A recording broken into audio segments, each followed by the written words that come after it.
नमस्कार दोस्तों, मैं मोहित यादव ओम क्लासेस के यूट्यूब चैनल में आप सभी का हार्दिक स्वागत करते हैं।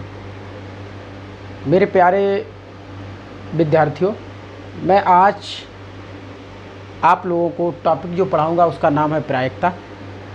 प्रायिकता के कुछ बेसिक कॉन्सेप्ट जो थे वो मैं इससे अगली वीडियो में कुछ बता चुका हूं। आज की जो हमारी वीडियो होगी वो कुछ घटनाओं के बारे में होगी।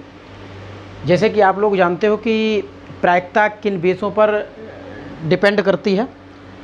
प्रायिकता जो होती है वो किसी भी घटना के घटित होने की जो संभावना होती है उसे हम प्रायिकता कहते हैं। प्रायिकता की जो डेफिनेशन है वो कहती है कि किसी भी घटना के घटित होने की जो संभावना होती है उसे हम प्रायिकता कहते हैं। अब ये जो घटना घटित होगी वो किन किन चीज़ों पर होगी। हो सकता है कि आपकी जो घटना है, आपका जो जिस प्रकार से घटना हो सकती है वो आपका हो सकता है ताश के पत्तों पर, ताश के पत्तों पर बात हो। जैसे एक ताश की गड्डी या पत्ते या ताश की गड्डी कह सकते हैं आप, ताश की गड्डी, ठीक है, ताश की गड्डी हो सकती है। जैसे आपने पता है कि जो ताश की गड्डी होती है उस ताश की गड्डी में टोटल जो पत्ते होते हैं, जो कार्ड्स होते हैं वो कितने होते हैं, 52 होते हैं, यानी कि 52 पत्ते होते हैं एक ताश की गड्डी में। यानी कि ज़रूरी नहीं कि सभी ने ताश का जो गेम है वो खेला हो, लेकिन इतना तो सभी को पता होगा कि ये टॉपिक है आपका 10th क्लास का, और 10th के क्लास में आपने भी पढ़ा होगा, पढ़ाया गया होगा आपको। इसी के साथ मैं आपको बताऊंगा कि जो ताश की गड्डी होती है उसमें टोटल जो पत्ते होते हैं, टोटल पत्तों की संख्या कितनी होती है, 50। देखिए मैं बताऊंगा, और ये 50 ताश के पत्तों की जो संख्या होती है इसे 2 रंगों में विभाजित किया गया है। एक होगा लाल, ठीक है, और एक होगा काला। ध्यान देना बहुत अच्छे से। देखिए जो 52 पत्ते होते हैं उन 52 पत्तों में लाल पत्ते होंगे और काले पत्ते होंगे। टोटली कितने प्रकार के पत्ते होंगे, यानी कि लाल प्रकार के, अगर रंगों की हम बात करें तो लाल प्रकार के और काले प्रकार के, यानी कि आधे पत्ते लाल होंगे, यानी कि 26 पत्ते आपके लाल रंग के होंगे, और जबकि 26 पत्ते काले रंग के होंगे, ठीक है। अब इन्हीं 26 पत्तों को भी 2 भागों में बांटा गया है। पहला भाग होता है, समझिएगा, कि जो 26 पत्ते होते हैं वो 13 पत्ते होते हैं पान के, ठीक है, यानी कि 13 पत्ते जो होते हैं लाल रंग के वो पान के होते हैं।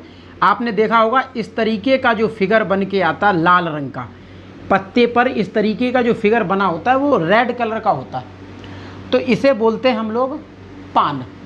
तो ये पान का जो पत्ता होता है इनकी संख्याएं होती हैं 13, ठीक है।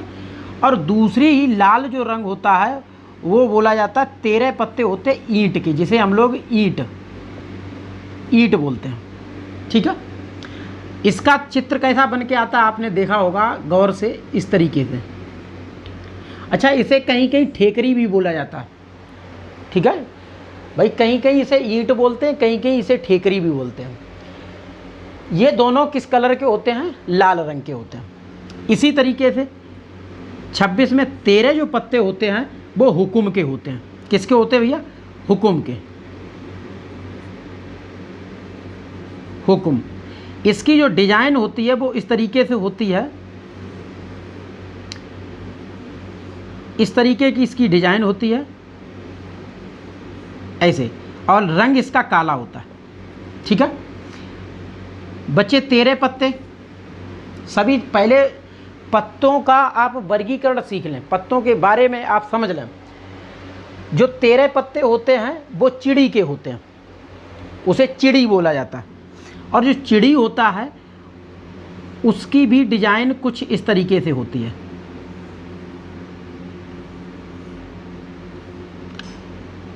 ठीक है।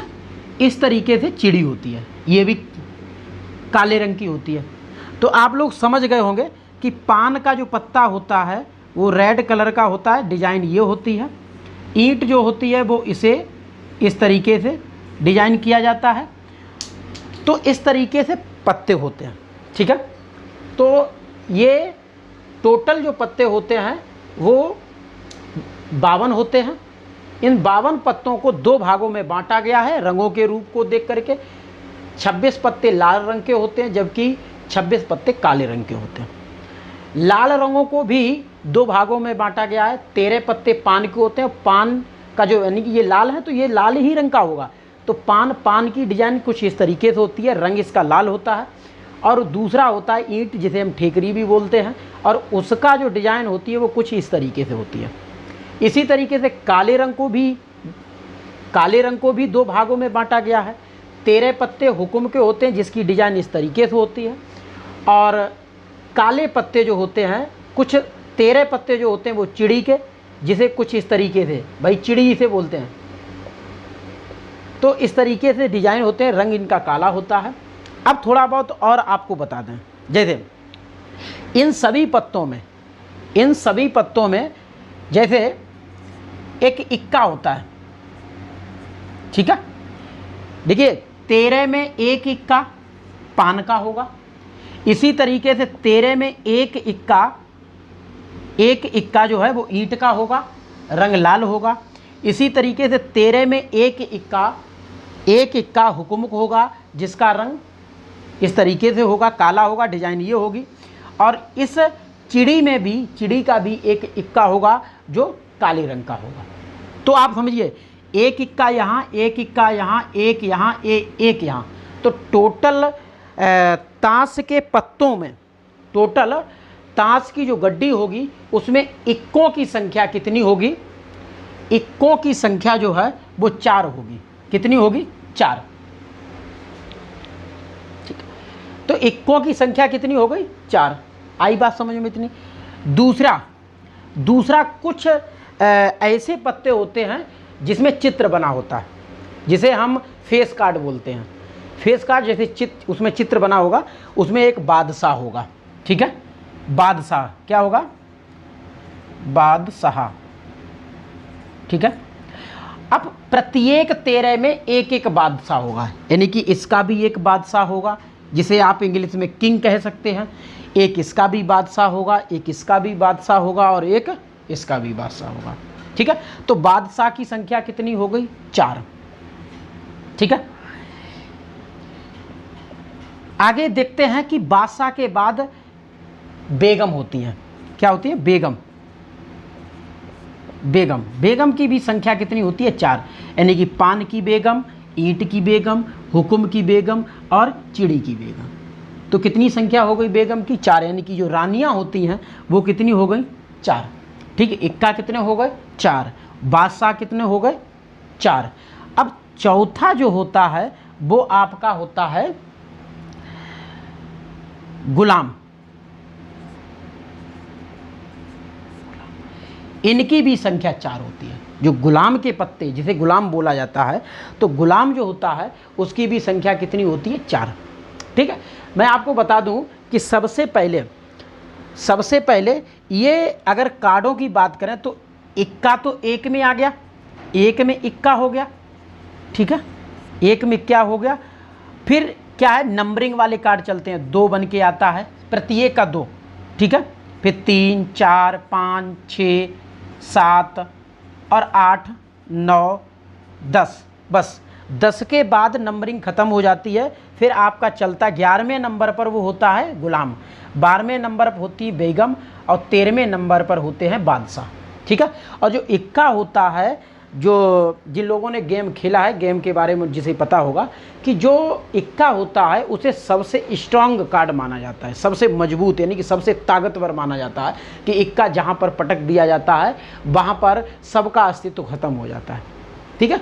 तो इस तरीके से कुछ कार्ड के बारे में। अब देखो मैंने बता दिया कि 2 से लेकर के 10 तक जो संख्या होती है वो प्रत्येक की होती है, यानी कि पान की भी होगी, डिजाइन इस तरीके से चलेगी, इसी तरीके ईंट की भी होगी 2 से लेकर के 10 तक, और इसी तरीके से हुक्म की भी होगी, इसी तरीके से चिड़ी की भी होगी। ठीक है, तो इन सभी को मिला करके आप गिन लो। देखो 1 2 3 4 5 6 7 8 9, 9 पत्ते ये हो गए, और 9 पत्ते के बाद एक इक्का, तो 9 1 10, एक बादशाह 11, एक बेगम 12 और एक गुलाम, तो 13, टोटल 13 पत्ते हो गए। और 13 पत्ते प्रत्येक के होते हैं, यानी कि इसके भी होते हैं 13, इसके भी 13, इसके भी 13, इसके भी 13, और 13 13 मिला करके कितने हो जाएंगे 52, यानी कि 52। ठीक है, तो ये सबसे पहले हमने आपको बताया कुछ पत्तों के बारे में। अब हमें क्या देखना है, हमें कुछ इसी से लेकर के कुछ क्वेश्चन बताने हैं। क्वेश्चन देखो, नोट करिएगा।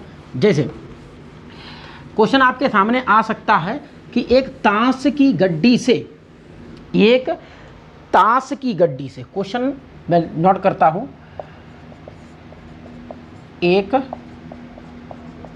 ताश की गड्डी से एक पत्ता खींचा जाता है। ठीक है, और खींचने पर यह कहता है कि इक्का होने की प्रायिकता बताइए। तो पत्ते की इक्का होने की प्रायिकता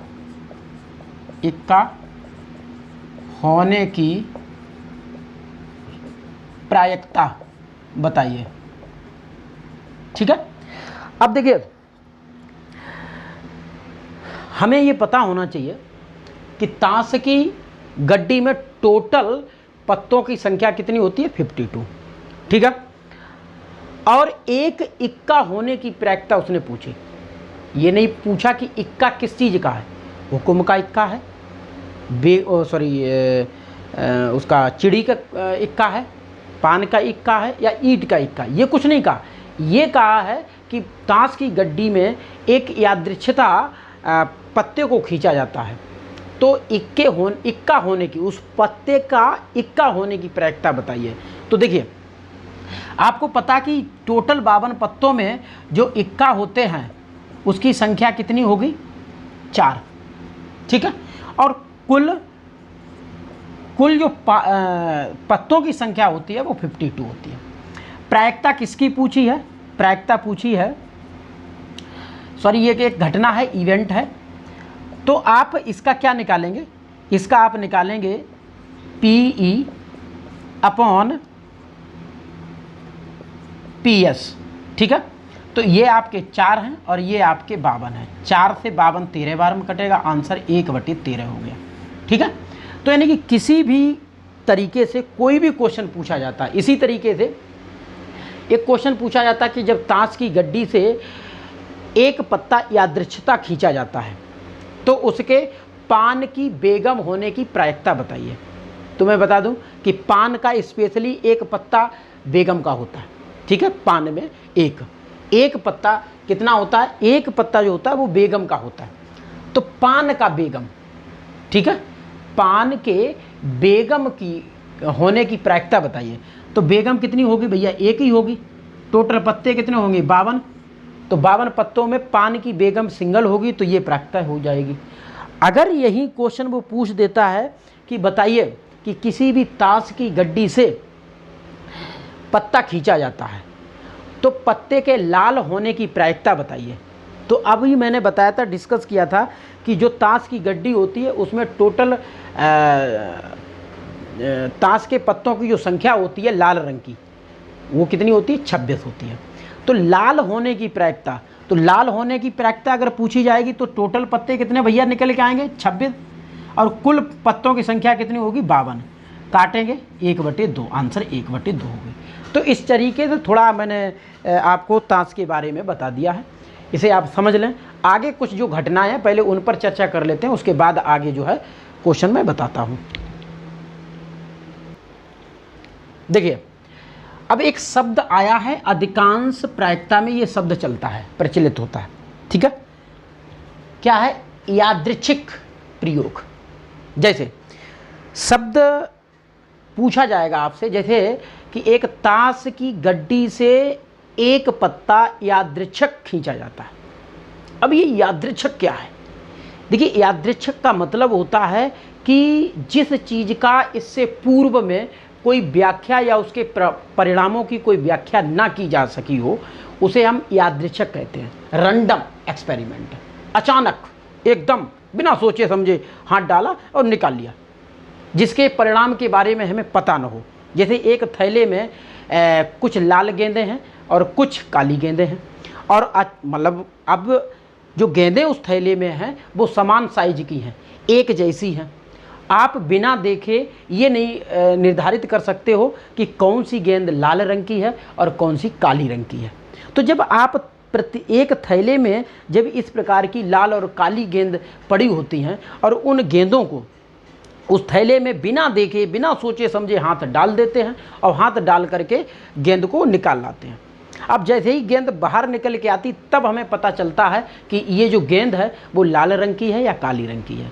तो बिना सोचे समझे, यानी कि जिसका पूर्व में, जिसके परिणाम की पूर्व में कोई घोषणा न की जा सके, उस शब्द का नाम है यादृच्छिका। ठीक है, इतनी बात समझ में आ गई होगी।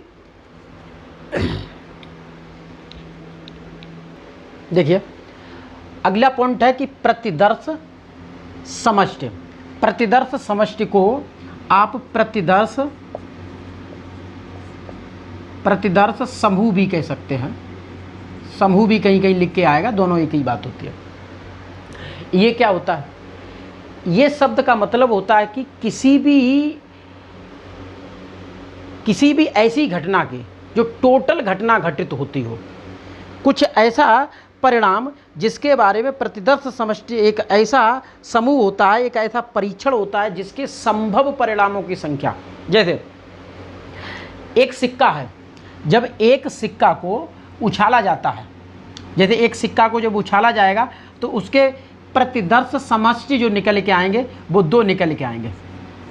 ठीक है, जैसे हो सकता है हेड आ जाए, हो सकता है टेल आ जाए। ठीक है, और इसे यस से प्रेजेंट करते हैं। ठीक है, याद रहे कि इसे हम किससे रिप्रेजेंट करते हैं? यस से।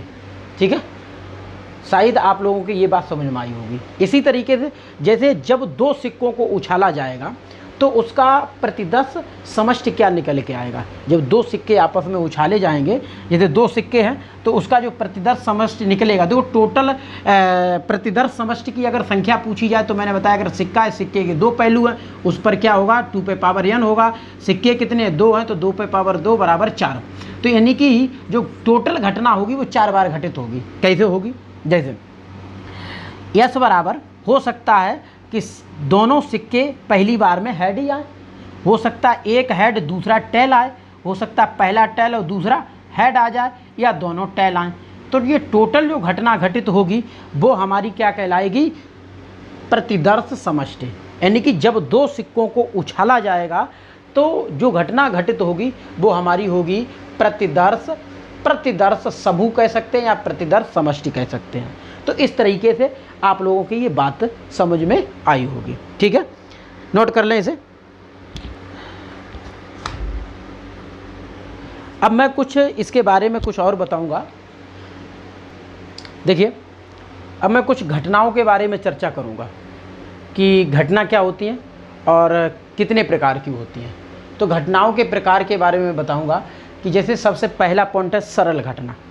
सरल घटना यानी कि प्रारंभिक घटना। इसका नाम प्रारंभिक घटना भी हो सकता है, सरल घटना भी हो सकता है। तो जो सरल घटना होती है वो घटना किस प्रकार की होती है मैं बता दूं कि जब किसी भी एक ऐसे परीक्षण का, एक ऐसे एक्सपेरिमेंट का जिसका जो प्रतिदर्श समष्टि होगा वो सिर्फ केवल एक होगा। जैसे किसी जब पासे को उछाला जाता है, एग्जाम्पल के लिए जब किसी पासे को उछाला जाता है तो पासे के ऊपर 5 का अंक आना। अब देखो 5 का अंक कोई ये नहीं है, 1 से लेके जब पासा का उछाला जाएगा, पासे को उछाला जाएगा तो जो प्रतिदर्श समष्टि होगा वो 1, 2, 3, 4, 5 और 6। क्यों? आप लोगों को पता है कि एक पासे में जो पहलू होते हैं वो कितने होते हैं? आपको पता है कि ये किस टाइप का होता है? ये एक घनाकार में होता है। ठीक है, घन की आकृति में पासा होता है, इस तरीके से बना होता है। तो 1 2 3 4 5 6, तो 6 इसके साइडें होती हैं और प्रत्येक साइड पर पहले पर 1 छपा होता है, दूसरे पर 2 बिंदु बने होते हैं, तीसरे पर 3, चौथे पर 4, पाँचवें 5 और 6 पे 6। तो 6 पहलू पर अलग अलग पॉइंट उस पर बने होते हैं। जब पासे को हम उछालते हैं तो वहाँ एक घटना क्रिएट करता है, ये कहता है कि सिर्फ 5 का अंक या सिर्फ 4 का अंक या सिर्फ 1 का अंक या 2 का अंक। जब कभी भी प्रतिदर्श जो समष्टि घटना में घटित होगी वो सिर्फ कोई एक अवयव अगर आता है, कोई एक नंबर स्पेस निश्चित एक नंबर आता है, तो उस घटना को हम सरल या प्रारंभिक घटना कहते हैं। नोट कर लें इसे। तो देखिए अगला है, दूसरा पॉइंट है संयुक्त घटना। तो संयुक्त घटना क्या होती है? संयुक्त घटना यानी कि एक ऐसी घटना होती है जिसमें जो प्रतिदर्श समष्टि होता है, ये जो कुल घटना होती है, उसमें यदि एक से अधिक अवयव आते हैं, एक से अधिक अवयव आते हैं, तो उसे हम क्या कहते हैं? उसे हम कहते हैं संयुक्त घटना। देखिए सबसे पहले मैं आपको कुछ क्लियर कर दें यहाँ पर। जैसे संयुक्त घटना, जैसे 2 पासे हैं, दो सिक्के ले लो, 2 सिक्के या सिक्कों को उछालने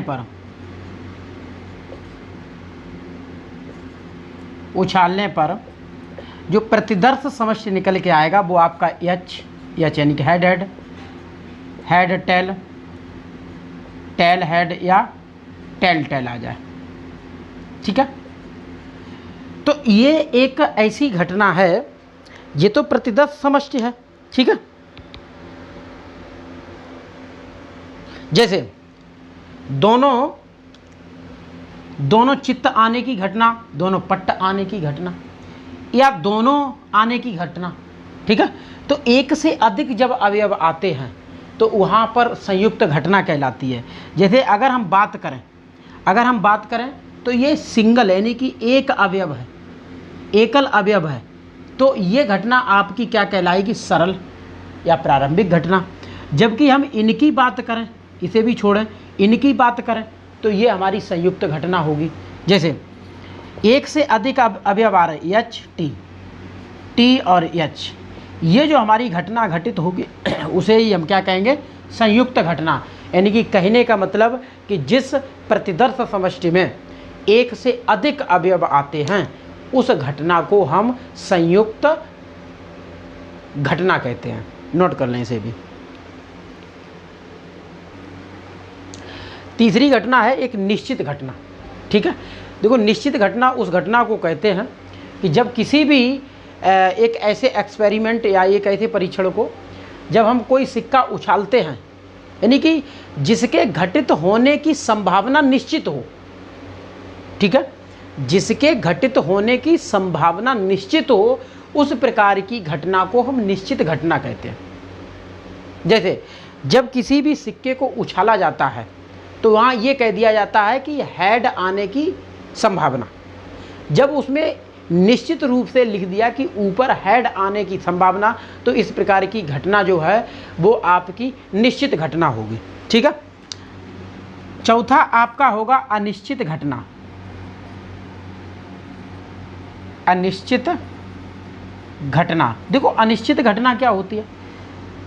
जिस घटना के घटित होने की संभावना अनिश्चित हो, यानी कि जिस घटना के घटित होने की कोई संभावना ही ना हो, उसे हम अनिश्चित घटना कहते हैं। तो आप लोगों की ये सारी चीज़ें समझ में आ रही होंगी, नोट भी करते जाएं। संयुक्त घटना जिसमें मतलब सरल घटना वो घटना होती है जिसमें जो प्रतिदर्श समष्टि होता है उसके अवयवों की संख्या सिर्फ सिंगल हो, उसे हम सरल या प्रारंभिक घटना कहते हैं। संयुक्त घटना जिस घटना में प्रतिदर्श समष्टि के अवयवों की संख्या एक से अधिक होती है उसे हम संयुक्त घटना कहते हैं। निश्चित घटना का मतलब है कि निश्चित शब्द से भी आप समझ सकते हैं कि जिस घटना के घटित होने की संभावना निश्चित हो उसे हम निश्चित घटना कहते हैं। अनिश्चित घटना वो घटना होती है जिसके घटित होने की संभावना ही निश्चित ना हो, उसे हम क्या बोलेंगे?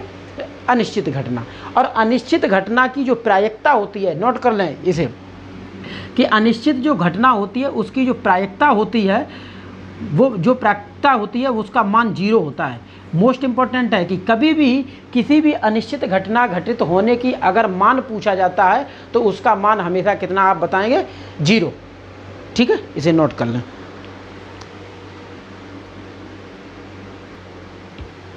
तो देखेंगे दोस्तों, अब मैं क्वेश्चन पे आता हूँ, क्वेश्चन के बारे में बताता हूँ। जैसे प्रत्येक आपकी जो बुक है डीएलएड की, उससे कुछ क्वेश्चन जो है वो मैं लेके आया हूँ, बताऊँगा। और ये क्वेश्चन आपके तभी समझ में आएंगे जब आप हमारी इससे पहली वाली वीडियो प्रायिकता पर देखेंगे, तब ये सारे क्वेश्चन आपके समझ में आएंगे। पहले तो हम प्रयास करता हूँ एक एक क्वेश्चन को समझाने की। ठीक है, देखिए क्वेश्चन क्या कहता है कि एक घटना के घटित होने की प्रायिकता 2/7 है, तो उसके घटित ना होने की प्रायिकता पूछी गई है। ना होने की प्रायिकता क्या होगी? ठीक है, तो देखिए मैंने आपको बताया कि क्या दिया है कि 2/7 घटना के घटित होने की प्रायिकता। जैसे मैंने इससे पहले भी आपको पहली वीडियो में सारी चीज़ें बताई थी कि जो घटना घटित होने की प्रायिकता होगी वो इस अक्षर से डिनोट आप करेंगे, तो ये हो जाएगा 2/7। ठीक है, और घटना ना घटित होने की प्रायिकता पूछी गई है, तो उसके लिए आप क्या बनाएंगे? इस तरीके से। ठीक है, ये पूछी गई है। मैंने एक सूत्र भी बताया था कि घटना ना घटित हो उसके लिए आप निकालेंगे 1 माइनस घटना घटित होने की प्रायिकता। तो जब 1 में से 2/7 घटाएंगे तो 7 एकन 7 माइनस 2/7। अब 7 में से 2 जाएगा, बचेगा 5, 5/7। तो ये आपका आंसर हो गया। इस तरीके से इसे नोट कर लें। देखिए क्वेश्चन नंबर 2 है। क्वेश्चन नंबर 2 को आप अच्छे से समझेंगे। अगर इस क्वेश्चन को अच्छे से नहीं समझेंगे, कुछ समझ में नहीं आएगा। समझ लेना कि 2 पासे की बात है कि जब एक पासे को फेंका जाता है तो उसका जो प्रतिदर्श समष्टि होता है वो निकल के आता है यस बराबर 1, 2, 3, 4, 5 और 6। ध्यान दो, लेकिन यहाँ 2 पासे फेंके जाते हैं, तो दोनों पासों की जब फेंका जाएगा तो उसका जो प्रतिदर्श समष्टि निकलेगा वो कैसे निकालेंगे?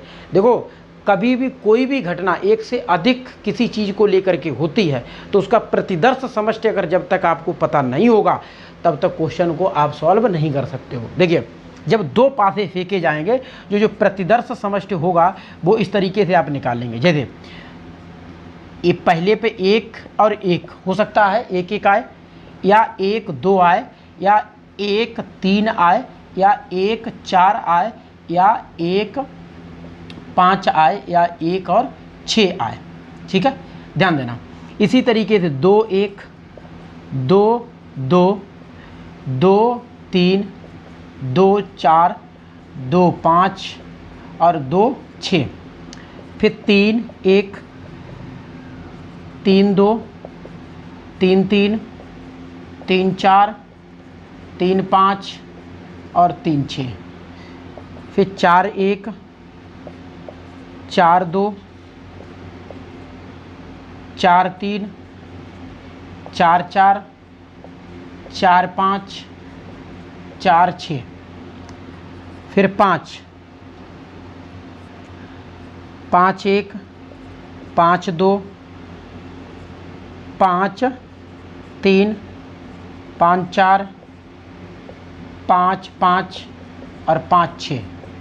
इसी तरीके से 6, 1,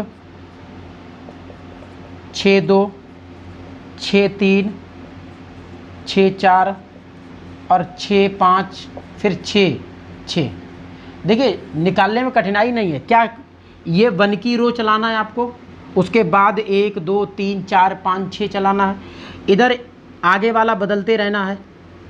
एक ये 1 था, यहाँ 2, यहाँ 3, यहाँ 4, यहाँ 5, यहाँ 6, बाकी 1, 2, 3, 4, 5, 6। तो इस तरीके से जब 2 पासे फेंके जाएंगे तो उनका जो टोटल प्रतिदर्श समष्टि निकल के आएगा वो इस तरीके से यानी कि 36 बार निकल के आएगा। कैसे? पासों की संख्या देखो, पहलू कितने हैं? 6 पासे में, और पासों की संख्या कितनी? 2 है। तो आप क्या निकालेंगे? जैसे 6 पे पावर n, तो 6 पे पावर 2 बराबर 36। 36 बार घटना घटित होगी। आप काउंट कर सकते हो, ये 36 बार घटना घटेगी।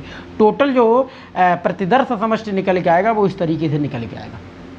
ठीक है, अब आपको क्या करना है, इसने कहा क्या है कि दो पासे एक साथ फेंके जाते हैं तो प्रत्येक पासे पर सम अंक आने की प्रायिकता पूछिए। सम अंक, जैसे सम अंक प्रत्येक पर 2 और 2 सम है, सम है और सम है।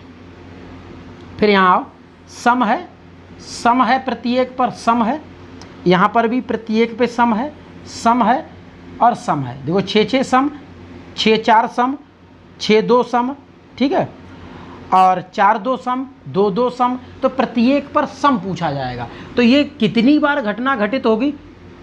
1 2 3 4 5 6 7 8 9 बार, यानी कि 36 बार में ऐसी घटनाएं 9 बार घटित होंगी जिसमें दोनों पासों की जो संख्या आएगी वो आपकी सम आएगी।